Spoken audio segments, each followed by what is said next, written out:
ever speechless.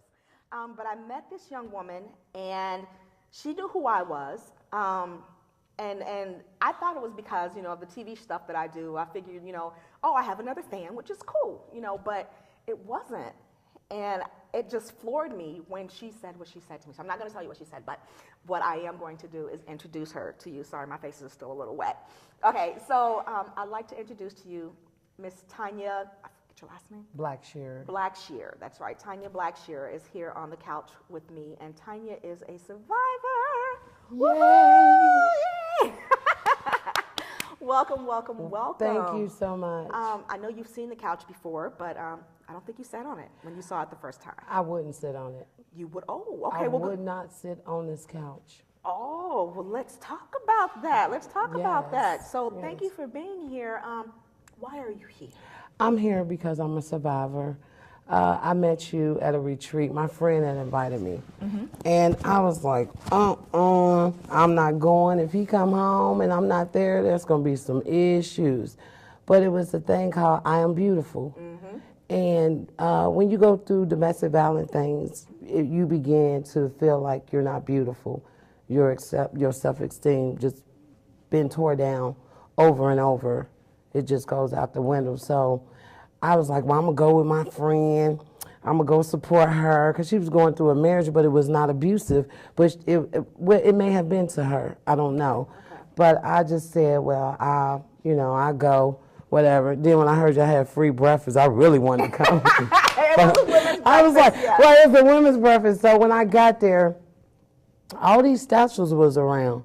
And I'm like yes. And I'm like, they're talking about pregnant people and different statues, and some of them were made like actual stomachs. And And so I'm like, wow, I am not pregnant. But the powerful ladies, one after another. And by this time, I found myself being vulnerable. I started crying. I'm like, oh, man. And as I got up and we took a little break, I never forget, you hugged me, and I just lost it. I was gone, because no one had showed me I'm here. And it just felt like I just limped in your arms, And so I decided that day, from your hug, your encouragement, and your help, that I can do this, I can leave. And I brought today what I received at the meeting.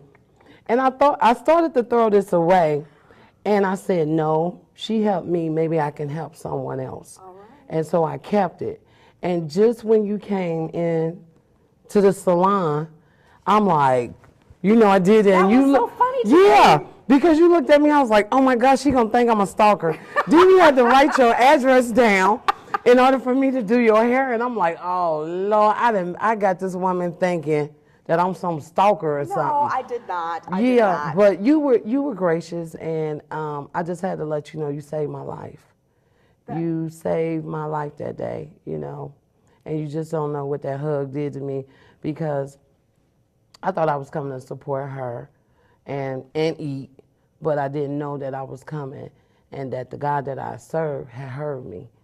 I prayed for so long for God to get me out of this, to the point where even though I didn't see no way out, I didn't lose faith.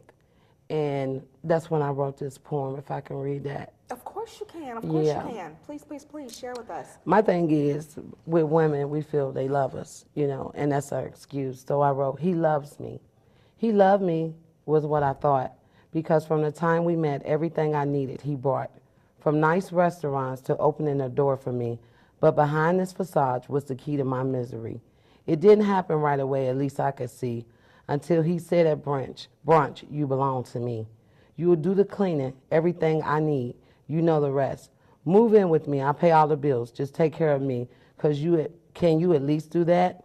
And with the kids and barely making ends meet, it was a dream come true. But the first box I moved in, he made it very clear. It's not do as you see, but what I say to do. Within a week, my name was changed.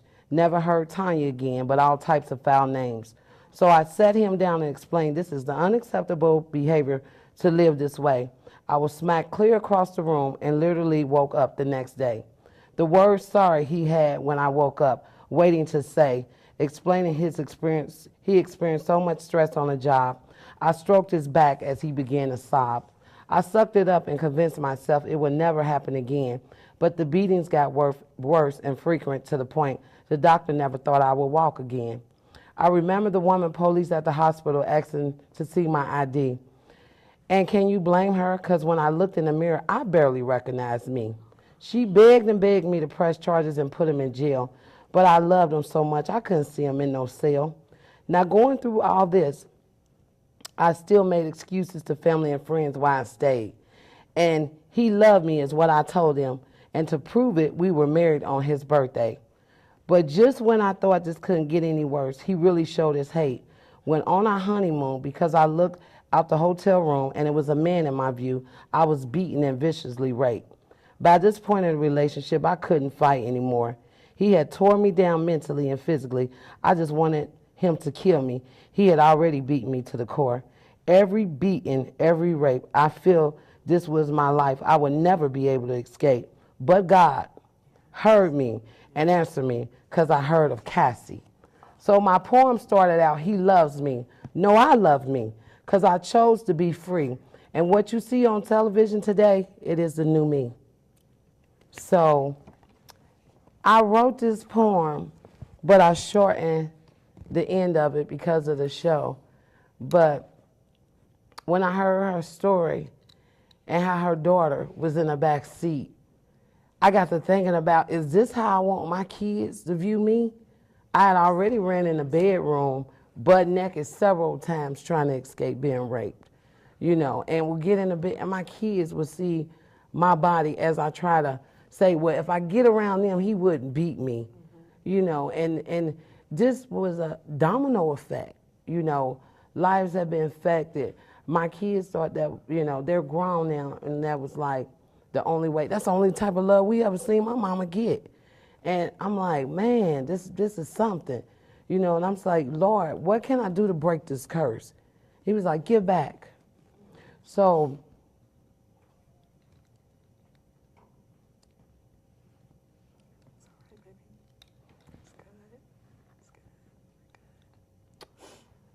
my husband is here today, my new husband, the love of my life. He would think I was crazy when I would get out of bed and go take a woman to University Hospital. But I keep remembering somebody who saved me, you know. My family was tired of it. Friends was tired of it. They all just scattered, you know. It was like, you ain't gonna leave him. But I'm like, just stay here, you know. And I just like. How long were you in that relationship? Oh, Lord. I mean, years. It was terrible. It was terrible. You know, and the thing is, to this day, I never have heard I'm sorry.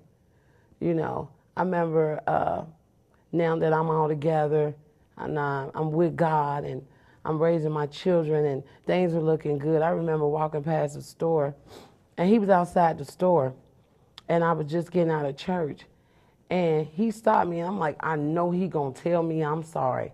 He stopped me to tell some guy that thought I was nice looking, say, can you tell him who I was to you? And I looked at him and I'm like, what? He like, can you tell? I said, an abuser. Ooh. An abuser. That's what you were to me. And how did he take that? I don't know. I kept walking. Amen. I kept walking. So at this point, you know, it's just so many women out there. And I just like, when you called me, I passed my exit. I said, Chris, I just missed my exit because I've been waiting on this platform to say, you know, I once was you, but you can do it.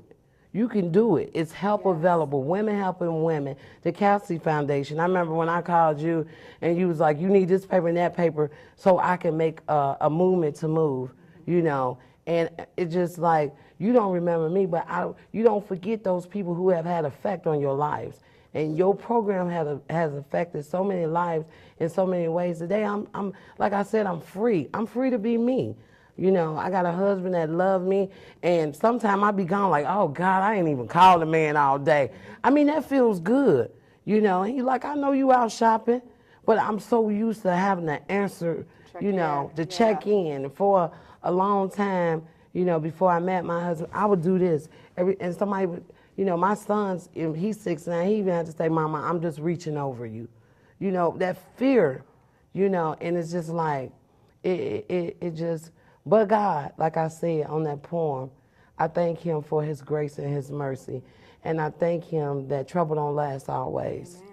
And I thank him for, even when I didn't think there was no way out, he answered my prayers, and he did it for this platform, for me to say, I need to get on board, I need to get on team with some people who can make a difference in some women's life, because it's a scary situation.